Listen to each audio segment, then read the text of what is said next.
So before I'm climbing this ladder, or this staircase, to try to reach God's holiness, and I'm just going through this cycle of falling, contrition, trying over and over again, now I realized that God's perfection, because Jesus is in God and I am in Jesus, I'm already there. I don't have to do all these things to be more pleasing to God. And so now when I'm doing these things, reading my Bible, going to church, praying, tithing, fasting, it's an outflow of who I am rather than a struggle or climb to become something I'm not, because this will always end in failure, where this becomes a natural outflow of my new being in Jesus. And it will change everything, I guarantee it. It doesn't mean you won't mess up, but how it affects you and those around you, you will not believe the difference in your life. How I missed that all those years, I do not know.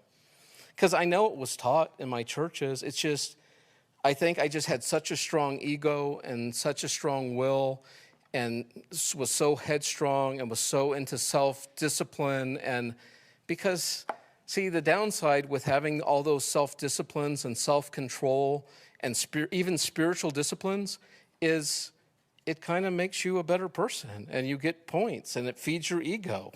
And Jesus is very good at humbling us and showing that we cannot do it.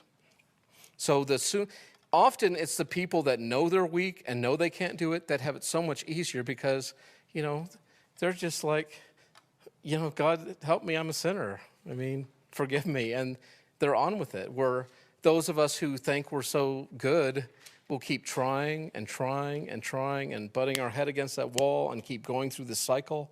And I pray that God will deliver you from that, if that is the case in your life. When I'm focused on Jesus and who I am in him, all the behavior issues take care of themselves. And I already talked about guilt and shame don't come from God, but rather from us not living up to our own expectations. Conviction comes from God, but with conviction also comes the empowering of the Holy Spirit to effect change in our lives. So I hope that will resonate with you too. If you're feeling guilt and shame in your life, that's an ego trip.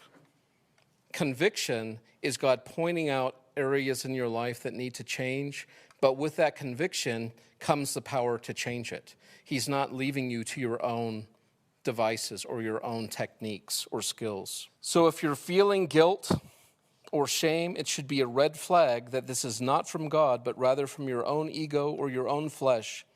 If you find yourself judging others, it's probably because you're either out of touch with your own depravity or you are striving so hard to be holy through your own efforts that when you see others not striving, think about it. If you're working so hard to climb this ladder and other people are just lounging around down here, it's really annoying. And that's one of my good red flags to know I'm back on the ladder again, is when I start getting annoyed and judgmental of other people around me. And I think they're not living up to par with how they should be living the Christian life. Because I think I am, and they're not, and I don't like it. Or, I'll get you in just a sec, or if you find yourself beating yourself up and wallowing in despair and shame and guilt, that's the other thing that lets me know, Fred, if I find myself, I keep going over my failings and beating myself up and revisiting them, I realize I'm back on this like cosmic hamster wheel again. And I'm just going through the cycle. And I got to be like, okay, Jesus, I'm going to let it go. I want to beat myself up because for some reason I like it and it makes me happy or sad or miserable, whatever. But I'm getting something out of it and I got to let it go and remember who I am.